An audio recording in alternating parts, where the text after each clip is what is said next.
El asunto es que llegamos a autocensurarnos, ¿no? Y la peor de la censura es cuando nosotros mismos nos autocensuramos.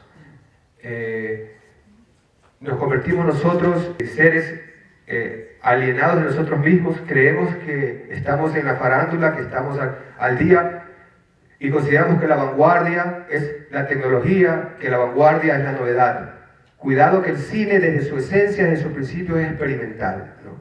Viene de la caverna mágica, antes de Platón, ¿no? De donde se inspira Platón, las sombras, la luz, el fuego y el hombre, los fantasmas, los espíritus, luego el miedo a salir, ¿no? A ver la luz. Estamos viendo una nueva caverna mágica prometidos en una pantalla cada vez más reducida de un iPhone, ¿no? Entonces, vemos nomás la sombra de las cosas, vemos el efecto, pero no, perdimos la capacidad de palpar con los sentidos, de oler, de abrazar, de dialogar con nosotros mismos. No tenemos tiempo ni siquiera para dialogar con nosotros mismos. Estamos recargados de información, vamos a las universidades y nos recargan de información. Hemos perdido el diálogo, el monólogo, y si perdemos el monólogo, peor vamos a dialogar con los demás, ¿no? La película, a pesar que hemos crecido con la alienación hollywoodesca del norte y también con la alienación eurocentrista que se impone ahora en festivales y fondos económicos, porque quieren que hagamos películas, que sintamos el frío que se siente en el invierno francés, ¿no? Le ponemos sonido francés y un ritmo ahora a las películas que se producen en Latinoamérica para ser premiadas en festivales como Cannes o en otros que se llaman festivales de primer nivel, seguir el estilo, la tendencia eurocentrista también. Entonces, lo que nosotros estamos apelando desde esta perspectiva del sincretismo es, sin negar lo otro, porque el mundo es libre y cada autor es libre de hacer lo que sienta, la necesidad de reabordarnos, la necesidad de dialogar con nosotros mismos, la necesidad de hablar con la piedra, de hablar con el río, ¿no? De hablar con el vecino, de cantar, de respirar, de silbar, de crear de una manera integral. Y filosóficamente tenemos todas esas ventajas, porque de aquí tiene que surgir, de esta facultad también, me imagino que está surgiendo un pensamiento también sincrético, un pensamiento mestizo, un pensamiento guerrero, ¿no? No solamente académico, no solamente racionalista, sino que hemos puesto un calendario, ¿no? Que el tiempo y el presente es eterno, que el pasado y el futuro pasamos nosotros, pero la realidad sigue construyéndose y deconstruyéndose. Entonces, esta película, que puede ser el inicio de volver a que siga restableciéndose un diálogo entre la filosofía y la cinematografía, espero que la sigan dialogando en su interior y trabajándola. Me gustaría abordar otros aspectos de detalles ya del trabajo del realizador. Con la presión del tiempo, creo que hasta ahí ha llegado mi aporte por este momento, queda todo pendiente. En esos dos textos pueden quizás ayudar a seguir desarrollando la reflexión sobre la obra. A quien le interese el autor pueden buscar en YouTube, tiene unas obras extraordinarias, hay una película anterior. Yo quiero saber, porque al no tener esta educación en cine, se nos resulta un poco chocante una película así, porque digamos que estamos acostumbrados a ver otro tipo de cosas. Entonces yo quiero saber más o menos qué es de esto, lo que ustedes dicen o llaman cine poético. Bueno, partamos de que todo arte, si no existe la poesía, no es arte, ¿no? La poesía es la columna vertebral del arte, ¿no? La poesía es el río que riega la naturaleza, la geografía, es el alma del paisaje. Asimismo, en todo arte, la poesía, visible o invisiblemente, si es arte, está ahí, presente u omnipresentemente.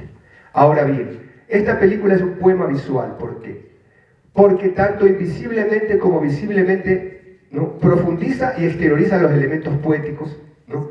La presencia, si vamos desde lo primigenio de los elementos, la presencia del fuego, la presencia del agua, ¿no?, la presencia del viento, ¿no? No va a ser poesía si no ve como el viento mueve la Biblia, no se dio cuenta al principio. No es poesía que el viento está viendo las páginas para que el niño lea la Biblia de la mano del viento. ¿No le parece eso poesía? ¿No? Dígame usted. ¿No le parece poesía la escena final cuando el poeta se abraza se tira al piso y abraza a la muerte con las velas encendidas y caen gallos decapitados del techo que van apagando las velas? ¿No le parece eso poesía? Aunque suene poesía maldita. bendita, simbólica, brutal, no es poesía. La experimentación es la esencia misma de la naturaleza, es el acto alquímico de la constancia en la mezcla de los elementos, por eso hablábamos de los elementos. Entonces, las culturas primigenias son las más experimentales, son las que sintetizan todo, son las que juegan con todo los elementos. No le tienen miedo a nada, ¿no? Les mandan de pronto un regalito y ese muñeco lo usan para su ritual, lo va incorporando. Es decir, la experimentación que integra, no la que desintegra, ¿no? Hemos vivido a lo largo de la historia experimentaciones desintegrantes, ¿no? Que van en función del poder, de los que pueden, se apoderan de los conceptos, de los elementales, de los contenidos, ¿no? Y los transforman de envase, les ponen otro envase y los venden como fuesen los autores, ¿no? Hay que seguir experimentando todo el tiempo, como los cocineros, mezclando los elementos. Ese es el juego, esa es la gran culinaria, esa es la alquimia del arte. Y este es un gran alquimista que mezcla con todo.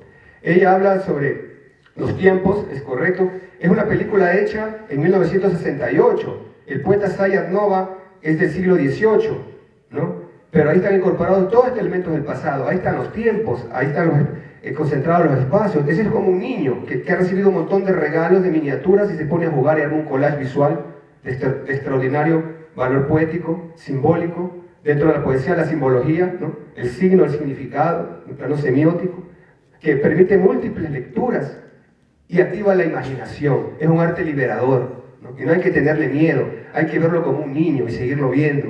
Si usted no entiende, no trate de descifrar todos los significados porque se va a perder. Hay que volver a ser niños, hay que volver a dejarse emocionar. Entonces, desde ahí investigue. Si algo lo conmueve, si algo le genera un poquito de incomodidad, no sea cómodo. Estamos acostumbrados a la comodidad. Cuando una película no la empezamos a entender porque tenemos un ego tan grande y nos sentimos que sabemos todo, empezamos a movernos en la silla, empezamos a ponernos así, a hacernos así, a ponernos incómodos, ¿cierto? Entonces, no hay que ser así, hay que recurrir a sí mismo. Más bien, o sea, quiere que todos nos den digerido, ¿no? Entonces tenemos que ser un poquito valientes. Y ese es el propósito del filósofo. El filósofo tiene que pensar, tiene que confrontarse consigo mismo, ¿no? Tiene que ver desde afuera, contemplar desde afuera, pero estar adentro con el cuerpo, tiene que desdoblarse, ¿no? Entonces, esa es la importancia. Ahora bien, para hablar de esta película tenemos que hablar poéticamente.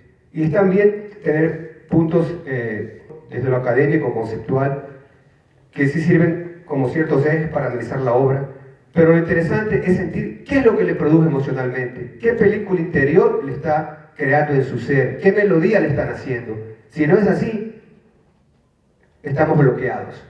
Y ante un poema hay que responder poéticamente. Si usted va a escribir un ensayo sobre una obra de arte, está bien que le ponga el condimento o los aportes académicos, pero aporte, escriba como Walter Benjamin, ¿no?